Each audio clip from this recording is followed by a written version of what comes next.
Good morning to everyone. In this talk, we will talk you about mastering EdgeOps. So we will do an hands-on tutorial on Elemental for Kubernetes-centric edge computing management. So we will explain to you how to use Elemental to manage operating system in a cloud-native way and why this is important. So first of all, who we are. I am Luca Barzè and I am a pre-sale engineer based in Italy. And here with me there is Michele Bologna. Michele Bologna, if you want to say a couple of words. Yes, my name is Michele Bologna and I am an engineering manager working at SUSE on various projects among Elemental and Venture. I'll be guiding you through the second part of this presentation. Thank you, Luca. So thank you, Michele. So let's start with the agenda. So first of all, we will do a really small introduction about what is edge computing, why it is important, what are the challenges that we have to solve for edge computing, and so on. Then we will start explaining what Elemental is and how does it work. And then we will start with hands-on, okay, with hands-on demonstration. And so we will start explaining the prerequisites and how to set up our environment. And then we will show how to boot and provision an Elemental machine, okay? And then we will we will show how to create an Elemental cluster. We have points, you see, dedicated to question and answer. It's difficult to do this during this event, but you can write us anytime you want. There is no issue at all. Feel free to write us if you have any question or comment. So, what is edge computing? So edge computing is a paradigm, an architectural paradigm, which is difficult to define. So edge computing does not have a clear definition, okay? In my opinion, this is not so important. For the purpose of this demonstration, we just need to know that edge computing is distributed computing paradigm, okay, where we bring the computation and data storage closer to the source of data, okay. And edge computing is becoming more important in the past years, okay. And well, a lot of projects are starting with edge computing and so on. And another important component of edge computing is not that the devices are isolated one from each other. So it's not that I have, let's say, a small server, a small computer on a field which is doing things just isolated there. Okay. With edge computing, there is a network involved. Okay, so that there is a possibility that our server communicate with the cloud or with other server in a different location, and but this network can be loosely, okay. So this network can be can have high latency, can be stopped for a few minutes, and so on. So with edge computing, we have different devices distributed geographically in different locations, and we need a way to manage them. Okay. Another important point is that with edge computing, we will have many more devices with respect to what we are used to in our cloud, in our data center. Okay, and we will have to find a way to manage all of them. So the important point of edge computing is that edge computing is important, okay?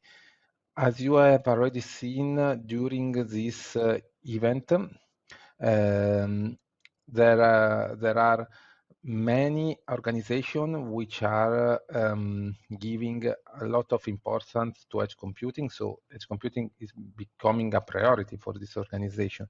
And also many organizations are using part of their budget to develop projects for edge computing. But there are many sessions about this topic, and so well, we will not speak about it during this one. Okay, what we will speak about during this session is that what are the challenges of edge computing. So edge computing is not easy. Okay, why? Because let's suppose that you have a small computer, a small server on a field in a factory or, well, somewhere in the world, okay?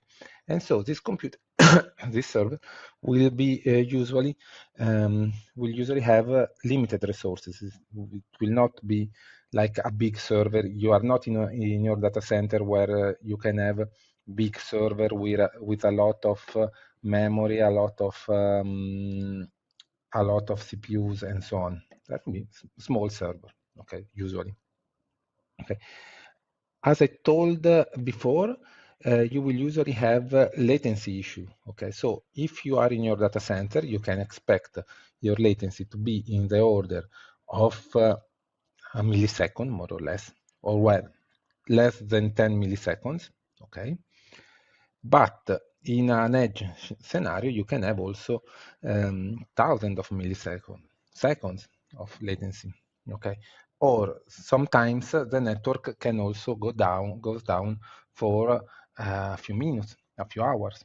Okay, connectivity is becoming more powerful in edge scenario with 5Gs. Okay, but still it remains an issue because many things can happen. Okay, so we have to take into account this.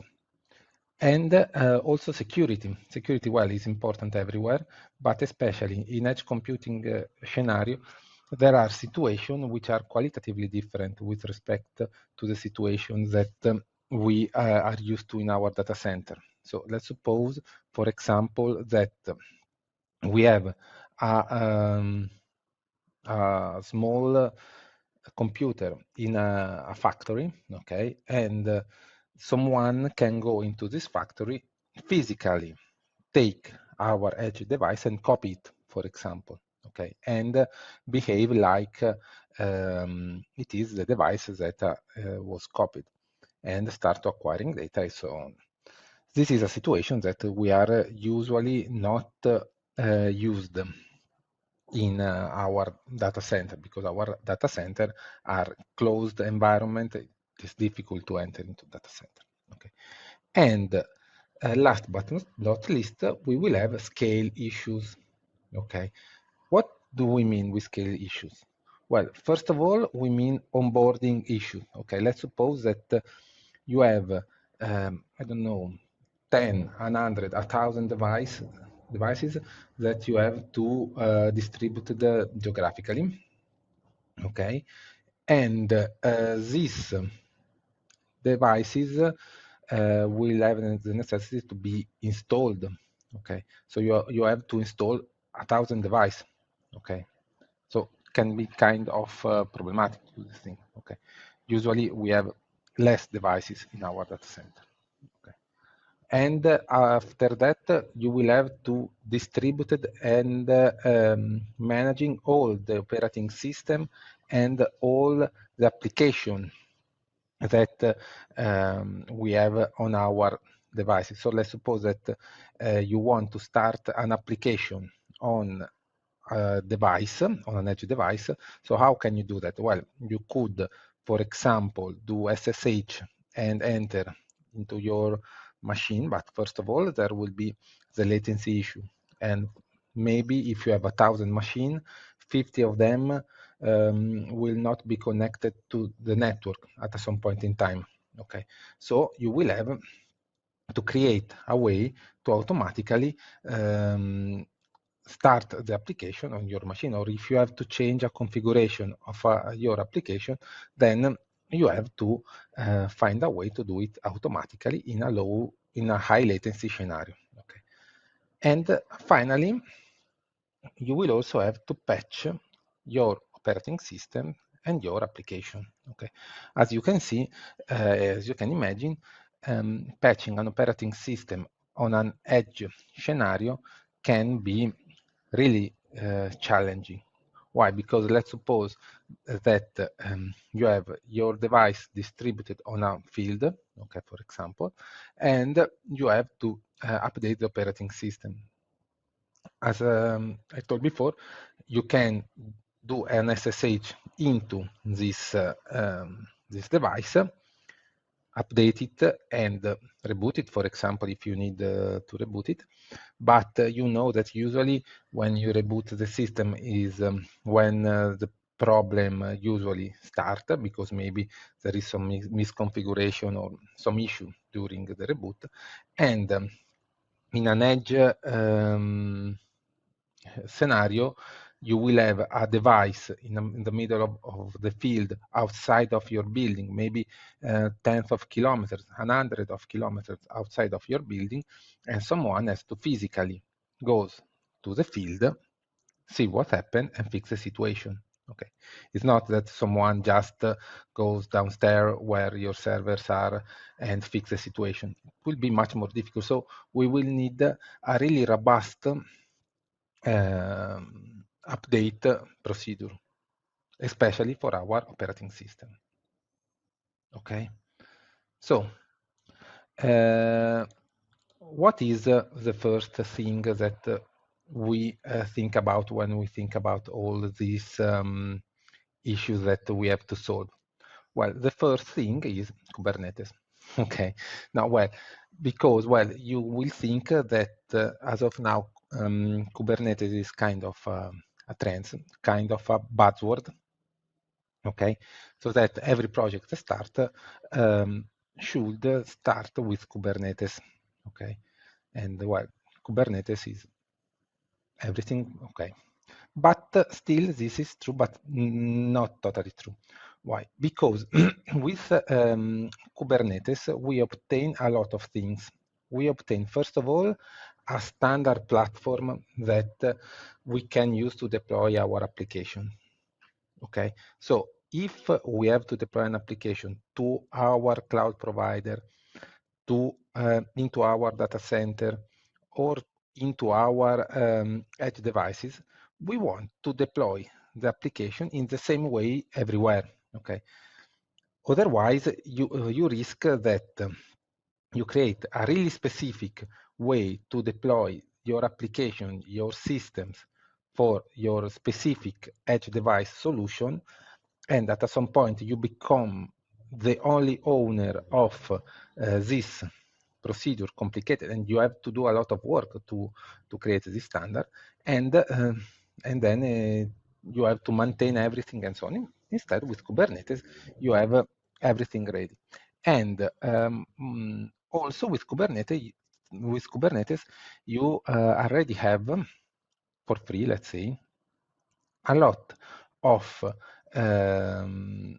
characteristics that you can use just for free. Okay, so if you need resiliency for your application, well, Kubernetes gives resiliency just for free.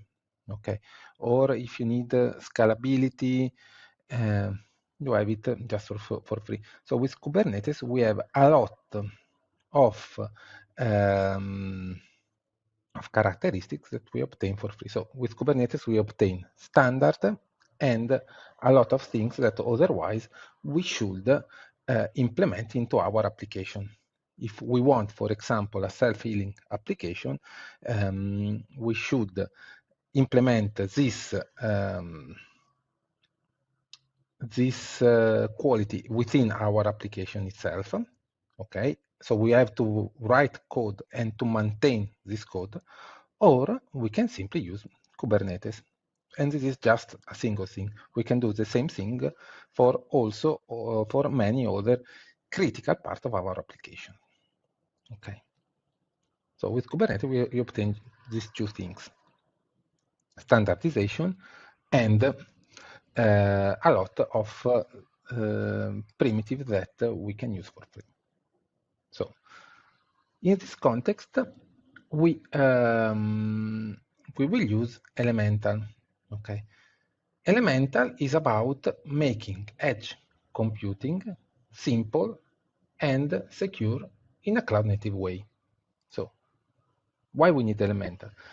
So what I described before is you can find what I talked about before in the picture on the slide. So we have our hardware, okay, and we have our Kubernetes API somehow on top of our hardware, and we want our application to interact directly with our Kubernetes API, okay.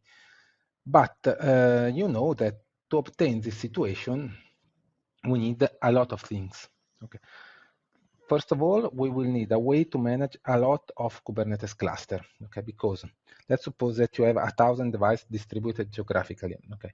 They will not be a single Kubernetes cluster, because to be in the same Kubernetes cluster, you need a really reliable connection, you need a really low latency and so on. We are not in this situation. If you have 1,000 devices distributed geographically, then you will have 1,000 Kubernetes cluster separate. Okay, and so what you will need a way to manage all of this cluster, and well, we have the perfect tool to manage a lot of Kubernetes cluster, which is Rancher. After that, we will need, because we know that usually we will have limited resources, we will need to minimize the overhead that we have to manage our system. So we will need a lightweight Kubernetes distribution. We have it is K3S, and we will need a lightweight operating system. We will use something related to SlayMicro, which is really a really lightweight and small and minimal Linux distribution. Okay. And finally, we will need something to manage all of our operating system in a cloud-native way. This is Elemental. Okay, so Elemental is a component in our architecture to expose a Kubernetes API on top of our hardware so that we can just interact with our Kubernetes API when we want to deploy or to manage our application. Okay, so what is Elemental? Elemental is a way to manage our operating system in a centralized and cloud-native way. So we will see it in the demo, but at a really high level, with Elemental, we have, let's say, three different kind of components. The first one are Kubernetes resources, okay? So that we will have a Kubernetes cluster, and within this Kubernetes cluster, we will orchestrate all of our OS, operating system installation and update and so on. Okay, so we will have a central Kubernetes cluster, different Elemental outside of our cluster. Okay, and then within Elemental we will have all the utilities that we will need to for the separated Elemental installation to get managed by our Kubernetes cluster, where everything is orchestrated. And then we will need a really small and minimal operating system, which is based on SlayMicro, and well, it is SlayMicro to the bare minimum, just the component that we need for start the machine and interact with our Kubernetes resources installed on our Kubernetes cluster. So now we will explain these concepts in more detail, and especially with an hands-on demo.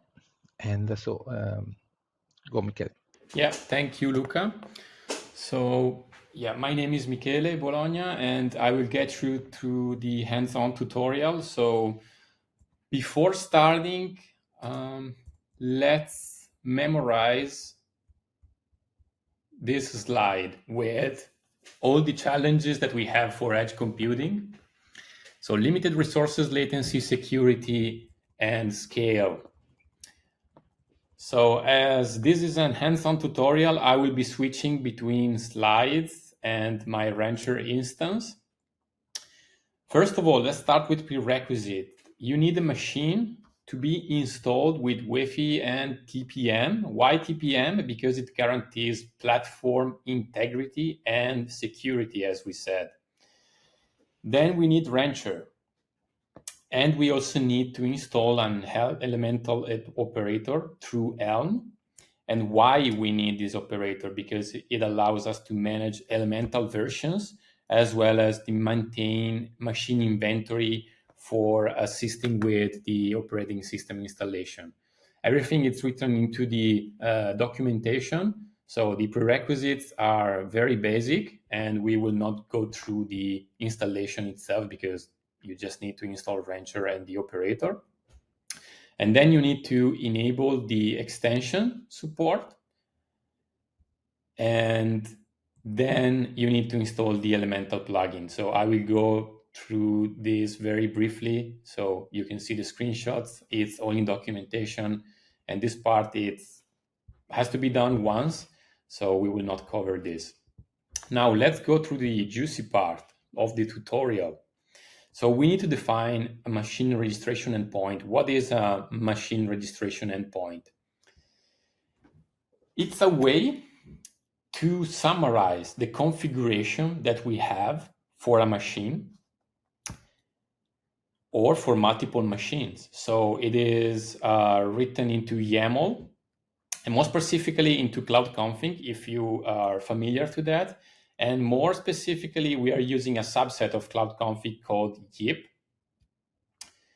And it allows to have multiple machines dispersed. So thinking as of latency and limited resources and onboarding, it allows to have multiple machines to be registered, authenticated, and integrated into the central point where we define the configuration, and to be deployed and managed through Rancher Manager.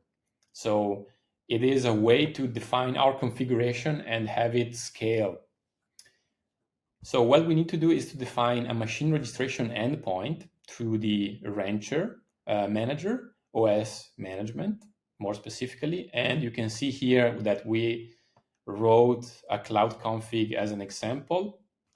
And one thing that is interesting to say is that you can define labels and annotation using, for example, hardware properties that will get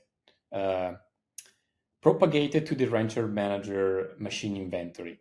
You can also define custom labels, obviously, and we will define one later to target our specific machine. As I said, this is more in-depth configuration. We use a subset of Cloud Config with JIP. You can see here that we are defining users, we are assigning SSH authorized keys, and moreover, it is very simple to read and configure. But the important thing is scale. So we define the configuration of the machine into a central management point. And this endpoint constitutes our configuration. And as soon as we define it, we will see that it's going to be an active registration endpoint. So let me switch now to my Rancher Manager machine, and you can see that I have installed the Elemental plugin and as well as the operator and so on. And I already defined my machine registration endpoint that summarizes my configuration. And in my case, the configuration is very simple. We are going to install Elemental on the first hard drive, and then as soon as we are done, we are going to reboot. And we also defined a location as a label. We will see later when deploying an Elemental cluster when we are going to need that location. The second step now is to prepare the ISO. What is the ISO? Is based on SliMicro, as Luca was saying. This is very lean operating system that we use just to the bare minimum, and we use to deploy containers and Kubernetes to the bare minimum, so very lean. But we also need to incorporate the registration endpoint that we did. So we need to incorporate the cloud config, the configuration of the machine into the ISO. So as soon as we deploy it, it's going to be already configured. And yeah, so with Rancher, we go through the registration endpoint, and then we prepare the ISO based on Elemental Teal, which is going to be SliMicro plus the Elemental management stack that allows the machine to be registered through against Rancher, and we build it. So we already did it for television purposes, and we already prepared the ISO and boot it onto the machine. But under the curtain, behind the scenes, under the curtains, what we did was to build the ISO, okay, and we burned it onto a USB stick or anything, and Luca is showing the USB stick that we used. In production environments, we can also use netboot or any kind of way of booting the ISO. And yeah, we burned the ISO and we installed the machine, basically. And what happens next? What happens next is that we have a catalog of machine, ideally countless machine. As we said, we are going to scale it. And as I said, we already did it, and we can see that the inventory of the machines, we did it, and we can see that the machine is active, is healthy, and we can already see some basic information that we can see, as well as the location that we defined. So the inventory, machine inventory, is our database of machines that are registered against our Rancher manager through Elemental. So to recap, we defined the registration endpoint, we burned an ISO, and we installed the operating system based on SliMicro plus the Elemental stack onto the machine together with the custom configuration that we defined with Cloud Config. And we can see that the machine has booted and registered against Rancher Manager here. Now, what we can see is that we can do basic actions on this machine. But one thing that we can do that allows us to go beyond the usual stuff is to create an Elemental cluster. What we can do with an Elemental cluster? First, let's define a demo for this cluster, and then the important part is that we can select the hardware on which this cluster has to run. As I said, we have defined a custom label, and we are going to use it to deploy the cluster on the machine. Obviously, we only have one machine, but the label selector here is matching all the machines that satisfy the selector. And then we can define the cluster. So we were talking about limited resources. So we're going to use K3s, and we are going to use the default configuration stuff. But as you can see, we can deploy and define a cluster directly from here, and also from the usual Rancher feature to deploy and create a cluster.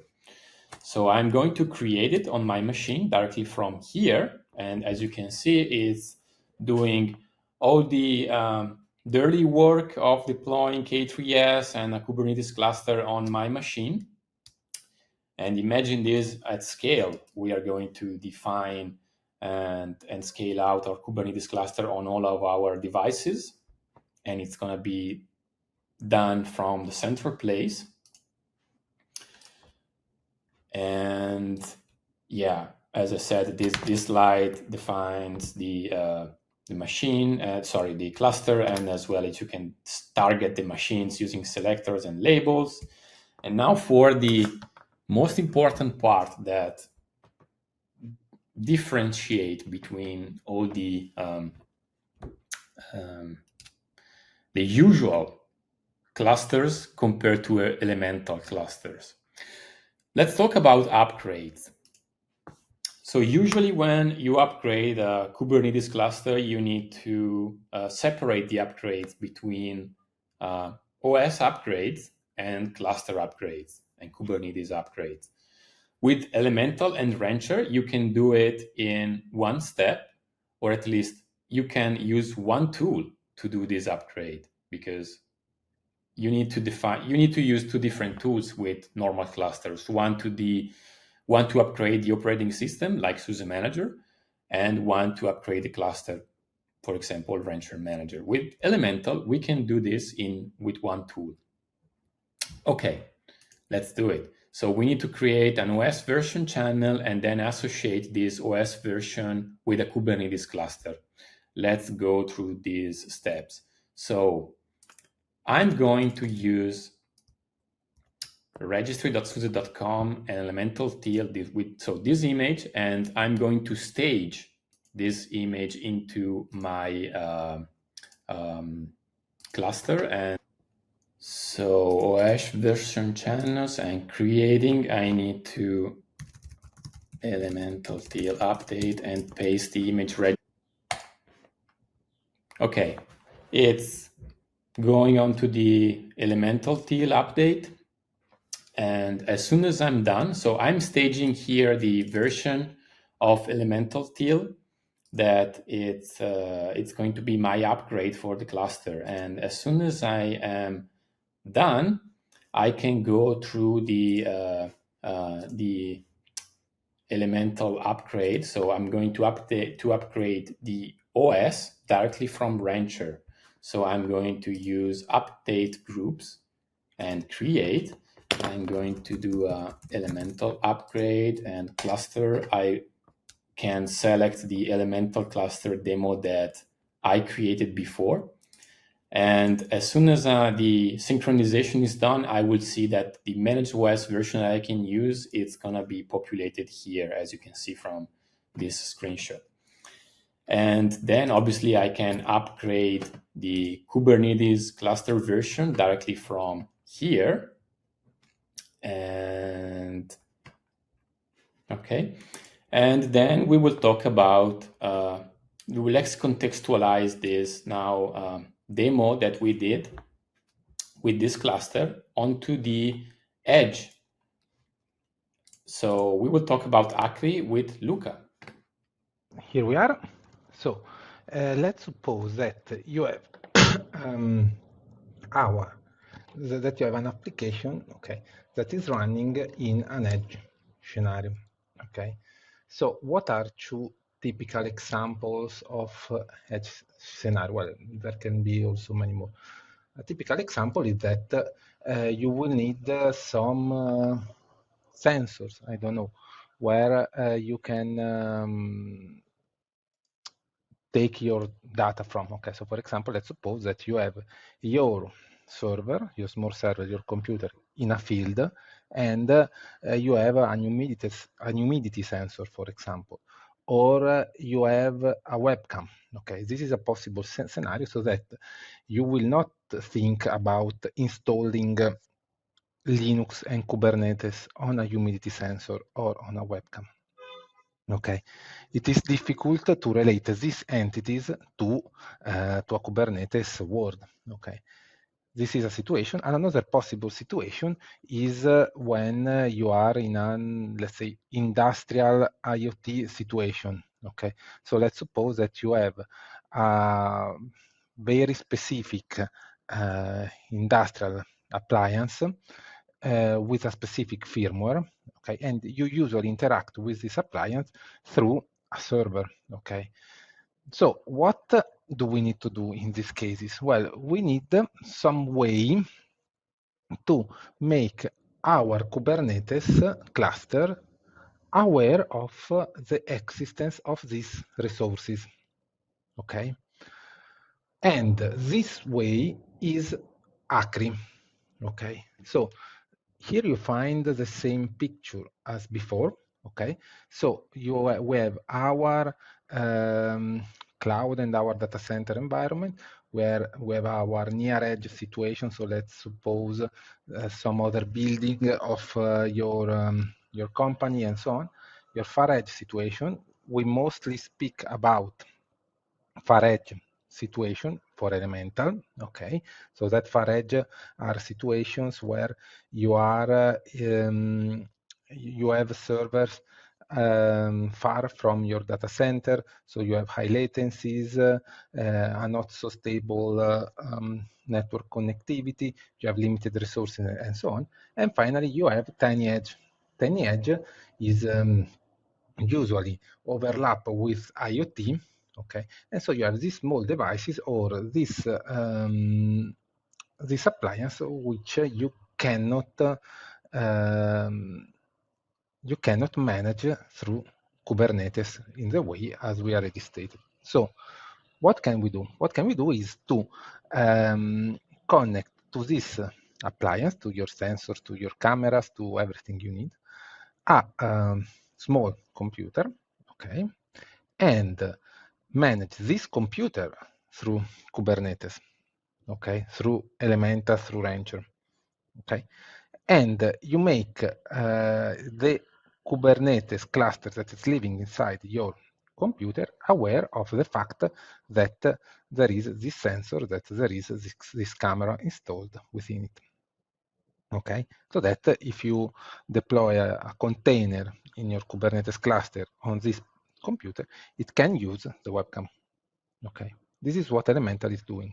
So let's start. So to install ACRI, the first thing that you have to do is, well, to usually add an Helm chart and install the ACRI operator specifying what you are looking for. Okay. In this example, okay, we are using a webcam.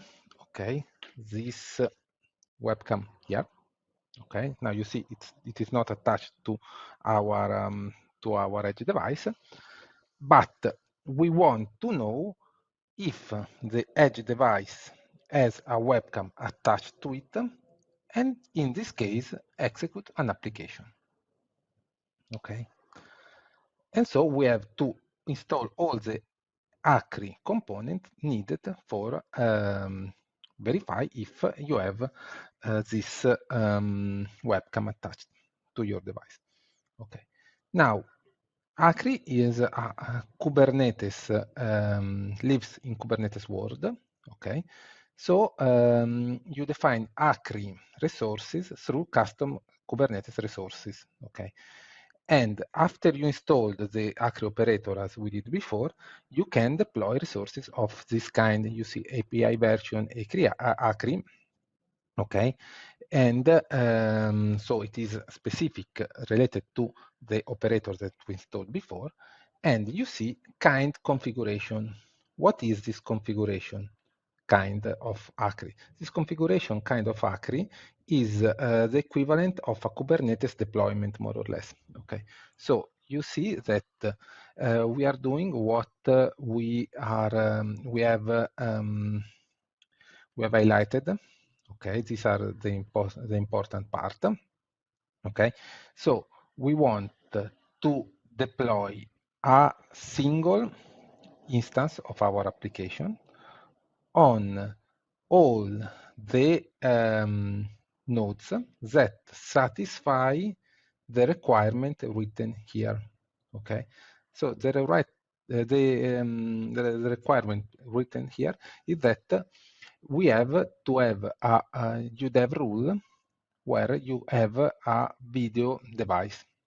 Okay, and what Acri will do, Acri will start a pod based on the specification written above, okay, on all the nodes of the Kubernetes cluster where you installed Acri, on all the nodes that verify this condition, and it will just need one instance. So if you have, let's say, a cluster of 10 nodes with 10 webcams attached one to each node, okay, then Acri will start your application just on a single node. Okay.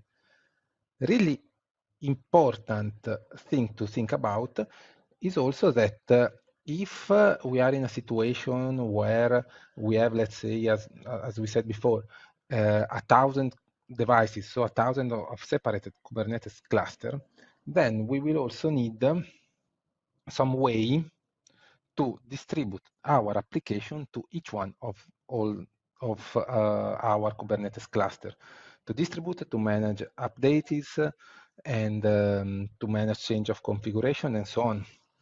And keep in mind to use Fleet. Okay, Fleet is where Fleet in an edge scenario is where Fleet is shining. Okay, so that we use a GitOps approach on all of our Kubernetes cluster through Rancher. It is really powerful in this scenario. So if Michele, if you can go to our Rancher, okay, so you see on our Rancher instance, thank you. So first of all, let's go to the menu and continuous delivery, where we have our fleet. Okay, you see that if you click here, okay, I have installed, when Michele was speaking, this Git repository, okay, so that everything that is defined within the Git repository that Michele was looking before. Okay, so this Git repository it is a simple application. If you go inside Kubernetes resource, well, which is not a good pattern to put resources into the same repository, but okay, just for this time. Okay, you see that there is this configuration file, okay, that is really similar to the file that Michele showed before. Okay, so it created these two different resources into our cluster, a service and a Acri configuration. Okay, so can you go back to the elemental cluster here, elemental demo, thank you. Okay, now if you go to workloads, you see as of now three things, which are all the resources that we need for Acri. Most important, you can see the Acri UDEV discovery, okay, which is a demo set. So Acri is putting a pod on each node that compose our cluster, okay, and it uses this pod to verify if the UDEV rules that we are looking for is satisfied on each node. Okay, if we have to verify 10 different rules, then it will use 10 different demo sets. Okay, now you see that there is no other pod running in our user namespace outside of Acri. Okay, now I have my webcam here. It is not connected to the computer. Now I attach the webcam to the computer. Okay, now what will happen that this small computer will find the device. So a UDEV rule will be triggered, and in a few seconds, a another pod should be started, and we will see it here. Okay, and you can see that this is really powerful. Let's suppose that we have 10 nodes and we want to start an application only on the nodes that have a specific hardware. We can manage it through Acri. Otherwise, we should have to start the same application on every node, and well, if it fails on the node, then it should be an acceptable fail, and well, we should implement all of this logic, which can be really difficult. Instead, with Acri, everything comes for free. Okay. Now,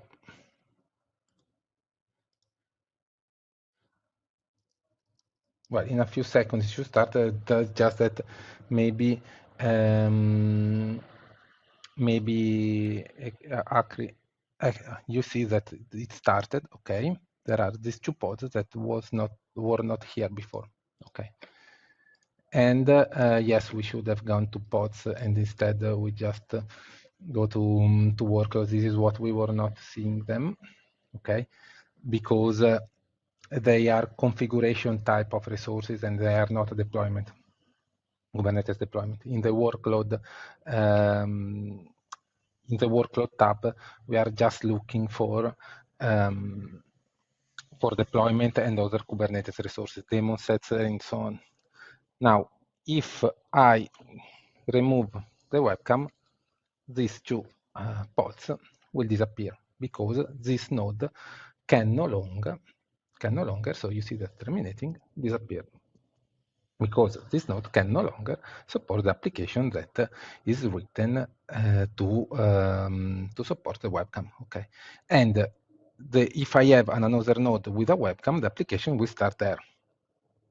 Okay, so this is Acri. So let's start.